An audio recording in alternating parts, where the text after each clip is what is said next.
الله الله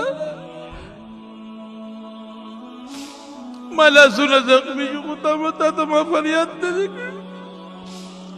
مالا سمات جو خطا تما فریاد تذکر. السلام علیکم دوستانو، دا ویډیو تاسو د چې ښکاری دا د شیخ ادریس صاحب دا د یو بوډۍ واقعه بیان کړې ده. ډیره زبردست واقعه او ډیر ښایسته انداز کې وه. ما وی راشه تاسو ملګرو سره هم دا شیر کما. الله الله مالا سنا زخمی جو خطا متا تما فریاد تذکر مالا سمات جو خطا تما فریاد تذکر.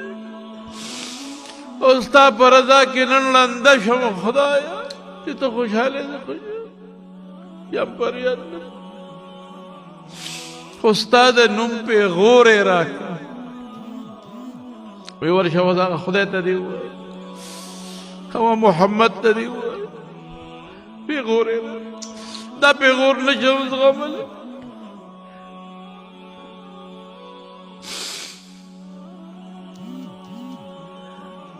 دو خبرې دی الله یو را لومن یا هم سترګې جوړې کړه چې دا پیغور ختم یا مې مړه کړه چې قزاق نسته کې مړه مې کړه چې دا قزاق نسته د خپل پیغمبر او استاد نوم پیغور نشم زغملی. نو چې را پاسېده نو الله غیرتي دې سترګې جوړې وې سبحان الله ټیک ټاک سبحان الله. یکنه چې دله جوړې کې مالې خدای جوړ کړې سترګې نو دې بیبي باندې نخرې کې دی د مکې په کوڅو کې بوډۍ ښځه ته ولې یو خدای باندې نو حضرت ابوبکر واغېسته په بیه او دی مزاده کړه نه هغه وینځې غلامان نه چې په مکه کې په نخرې کېدلې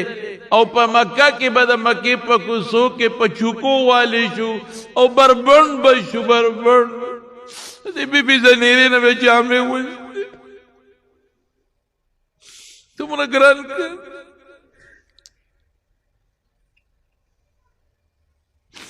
نه دا هغه دي چې حضرت ابوبکر په بیه اخیستې دی وضاحت کړی دی آزاد دا تکلیفات تیر شو زمارونو دا څه دپاره د اسلام دپاره بېشکه کم دپاره چې الله مونږ له خوښ کړی دی ورضیت لکم الاسلام دینا دې دپاره د محمد مصطفی صلی الله علیه وسلم په مبارک وجود او د هغه د نیازبینو ملګرو په مبارک وجودونو او رسول الله مبارک به تسلي ورکوله کتی به نشو بی بی سمیه له حضرت عمار له حضرت یاسر له تسلی به ورکوله خیر دې لږ صبر وکړې خیر دې لږ صبر وکړې الله به دین غالب کی صبر وکړې الله به دین غالب کی. یو ځل ورته حضور پاک فرمایي وی زمانه مخکې امتونو کې مسلمان ماشاءالله د شیخ صاحب دا بیان به تاسو اورېدلی ما در باندې مکمل اونکه دې سره زه معذرت غواړم خو ما ویډیو اوږدېږي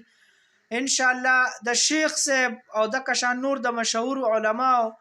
بیانات زما د پیج نه کتو دپاره لازمي زما پیج فالو کوي او تاسو له به انشاءالله بهترین نه بهترین ویډیو اسلامي ویډیو چې کومې کې ستاسو حوصله افزایي کېږي کومې کې تاسو څه زده کول غواړئ انشاءالله بیانات او د کشان ښایسته ښایسته ویډیوګانې به زما د پیج نه تاسو سره اپلوډ کېږي نو به تاسو صرف دونه وکئ که نه چې دا ویډیو شیر هم کوئ چې ډېر ملګري وګوري او ډېر ملګري دا ثواب حاصل کړي او که تاسو زما نوي پیج باندې نوي یئ نو بس تاسو نه زما دا یو درخواست دی چې لازمي زما دا پیج فالو هم کوئ او لایک مایک ته ماله ضرورت نشته او کمنټونه در سره ډکوئ ما هسې که ښه کمنټ کوئ نو کوئ غورې دا بېکاره کمنټ در سره مه کوئ ځکه چې دا علما